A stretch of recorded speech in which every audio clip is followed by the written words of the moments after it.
To check your balance with the KTVAECU app, log into the mobile app. On the home screen, locate the share or loan account you want to check. Your current and available balances are displayed directly below each share or loan. Tap on a share or loan to view your full transaction history.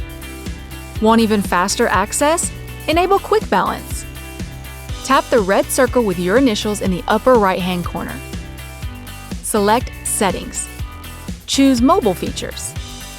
Select Quick Balance.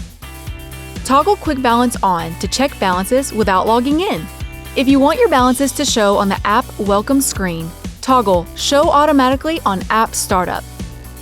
Select which accounts to display, then tap Save, and you're set. Want to check your balance from your browser? Visit TVACreditUnion.com and log in to online banking. Find the share or loan you want to check on your home screen. Your current and available balances are displayed beside each share or loan. Click on a share or loan to see your transaction history. To learn more about digital banking, visit TVACreditUnion.com.